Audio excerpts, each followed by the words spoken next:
नमस्कार। आप सबका स्वागत है हमारे इस यूट्यूब चैनल पर, जो कि मेरा एक पहला प्रयास है, पहला एक चैनल बनाया है मैंने। पहली ये वीडियो रिकॉर्ड कर रहा हूँ अपनी लाइफ में, और मेरी कोशिश है कि इस चैनल के थ्रू कुछ चीज़ें जो हमारे सनातन में हमारे ही खिलाफ यूज़ की जा रही हैं उनको क्लैरिफाई करूँ, ताकि लोगों का हमारे अपने धर्म में एक अटूट विश्वास हो, हमें कोई बहला फुसलाकर आपस में उलझा ना सके, हम में कोई डिवाइड क्रिएट ना कर सके। तो सबसे पहली बात तो ये कि मैं हिंदी और इंग्लिश दोनों ही, एक तरीके से जिसको हिंग्लिश बोला जाता है, उसमें ही प्रेजेंट करने की कोशिश करूँगा, क्योंकि ना तो मैं हिंदी में बहुत स्ट्रांग हूँ, इंग्लिश ठीक ठाक है क्योंकि मुझे मेरी जॉब में यूज़ करनी पड़ती है, और हिंदी भी ठीक ठाक है। बट होता है ना, नॉर्मली हम लोग जब बात करते हैं तो आजकल वो बात नहीं है कि शुद्ध हिंदी में हर एक चीज़ बोल सकूँ। मुझे भी सोचना पड़ जाएगा कि भाई इसको कैसे हिंदी में बोलें। तो कोशिश है कि जितना हो सके आप लोगों को समझ में आए, और उम्मीद है, आशा करता हूँ कि आप लोग मेरी गलतियों को क्षमा करेंगे। तो जैसा कि आप लोग सब देख ही रहे हैं आजकल क्या हो रहा है हमारे देश में। भाषाओं के पीछे हम लोगों में विवाद हो रहे हैं, जातियों के पीछे हम लोगों में विवाद हो रहे हैं। अगर आप लोग सोशल मीडिया फॉलो करते हैं तो ऑब्वियसली आप लोगों को सब पता होगा, न्यूज़ में भी आजकल बहुत कुछ चल रहा है। बहुत सारे दूसरे धर्मों के लोग हमारे नामों को यूज़ कर कर के और हमारे ही अंदर डिवाइड क्रिएट कर रहे हैं। तो ये सब चीज़ें सही नहीं हैं, और बहुत खुशनसीब मानता हूँ मैं अपने आप को, और हम सबको भी अपने आप को खुशनसीब मानना चाहिए कि हमने एक ऐसे धर्म में जन्म लिया है। ईश्वर की बहुत कृपा है कि हमें हिंदू धर्म, सनातन धर्म में जन्म दिया है, कि हम खुल के सही को सही और गलत को गलत कह सकते हैं। और किसी धर्म में मैंने ये चीज़ अभी तक नोटिस नहीं करी है, क्योंकि आप सब भी देख रहे होंगे कि कोई भी अपने धर्म की गलत चीज़ों को डिफेंड करने बहुत जल्दी आ जाते हैं। बट हमारे हिंदू धर्म में कोई डिफेंड करने नहीं आता, बल्कि खुल के बेइज्जती करते हैं अगर कुछ गलत है तो, जो कि सही है, होना भी चाहिए। आप और हम सब इंसान के रूप में ईश्वर ने भेजे हैं। ये इकलौता ऐसा जन्म है जिसमें हमें नए कर्म करने की छूट है।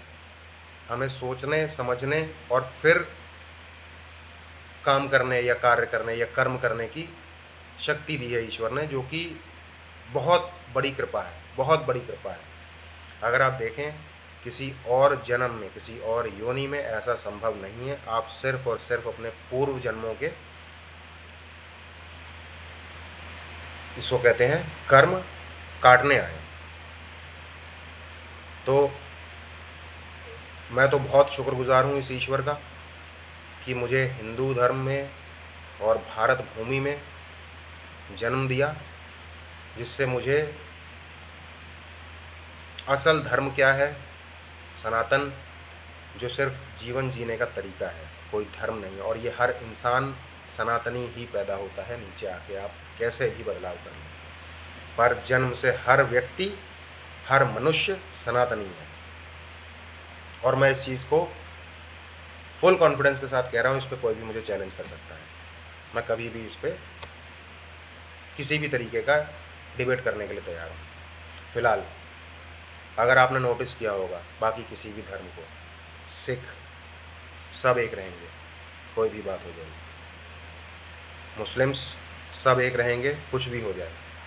क्रिश्चियंस सारे एक रहेंगे, चाहे कुछ भी हो जाए। सिर्फ एक हम हैं जो आपस में डिवाइड है, जातियों को लेके, भाषाओं को लेके। तो आप सबसे मेरी हाथ जोड़ के रिक्वेस्ट है कि प्लीज़, ये वोट बैंक पॉलिटिक्स है, ये अब से नहीं, हमारे पूर्वजों के ज़माने से चली आ रही है, और हम सब इस फेयर में बहुत बुरी तरीके से उलझ चुके हैं। प्लीज़ प्लीज़ प्लीज़ इससे बाहर आइए, अपना माइंडसेट थोड़ा सा चेंज कीजिए। ये सब हमारे अपने ही लोग हैं। अगर कोई दूसरी भाषा बोल रहा है तो हमारा दुश्मन नहीं है। अगर कोई किसी नीची जाति, सो कॉल्ड, जैसा कि आजकल चल रहा है, से है तो हमारा दुश्मन नहीं है, वो भी इंसान है। दूसरे धर्म के लोग भी इंसान हैं, लेकिन अगर वो इंसानियत पे चल रहे हैं तो आप उनका साथ दीजिए। अगर वो सही को सही और गलत को गलत कहने की क्षमता रखते हैं तो आप उनका साथ खुल के दीजिए।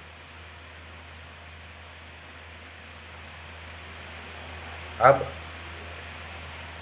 अगर आप नोटिस कर रहे होंगे तो ये सारे जो टेंट्रम्स हैं भाषाओं के और जातियों के, ये सब हमारे ही अगेंस्ट, ये दूसरे धर्मों के लोग और पॉलिटिशियंस की सपोर्ट से हमारे ही अगेंस्ट यूज़ करके, हम में ही डिवाइड क्रिएट करके हमारा ही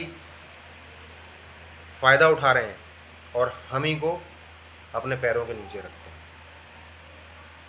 तो प्लीज़ समझदार बनिए, खुद भी और अपनी आने वाली जनरेशन्स को भी ये समझ अच्छी तरीके से दीजिए।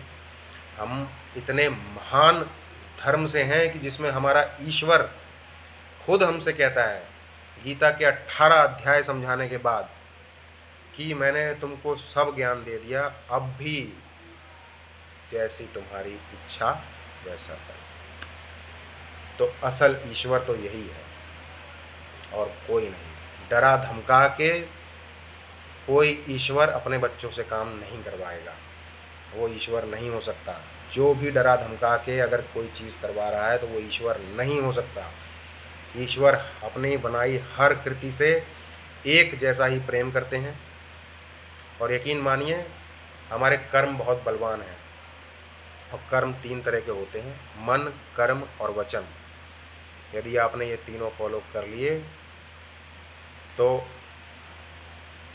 मैं तो बहुत छोटी सी चीज़ हूँ, लेकिन फिर भी आपको गारंटी देता हूँ, मेरा गला पकड़ लीजिएगा आके, आपके साथ कभी कुछ गलत नहीं होगा अगर आपके ये तीनों कर्म सधे हुए हैं तो।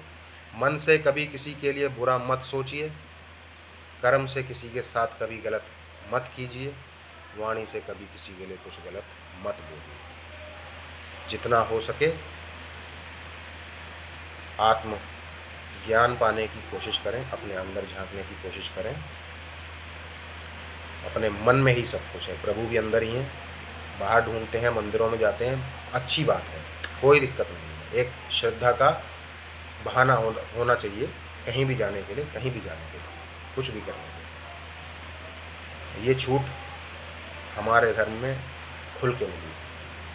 तो इस सनातन का आनंद लीजिए, पर थोड़ी समझदारी के साथ। वीडियो थोड़ी लंबी हो रही है। आप सब जो भी मुझसे जुड़े हैं या जो भी इस वीडियो को देखेंगे, आपसे हाथ जोड़ के मेरी रिक्वेस्ट है कि प्लीज़ प्लीज़ प्लीज़ मेरे इस चैनल को जितना हो सके शेयर करें, जितना हो सके सब्सक्राइब करवाएं। आने वाले वीडियोस में मैं गीता के बेसिस पर बहुत सारी अच्छी अच्छी चीज़ें यहाँ पर शेयर करने वाला हूँ। कुछ वेदों के बेसिस पर भी बहुत सारी चीज़ें यहाँ पर डिस्कस करेंगे। बहुत आनंद आएगा आपको, बहुत आनंद आएगा। ये परमानंद है, ये जीवन परमानंद है अगर इसको हमने समझ लिया तो। जल्दी मुलाकात होगी आपसे। फ़िलहाल के लिए जय श्री राम, और प्रभु आप सब पे अपनी कृपा बना के रखें। राधे कृष्णा, हरि बोल।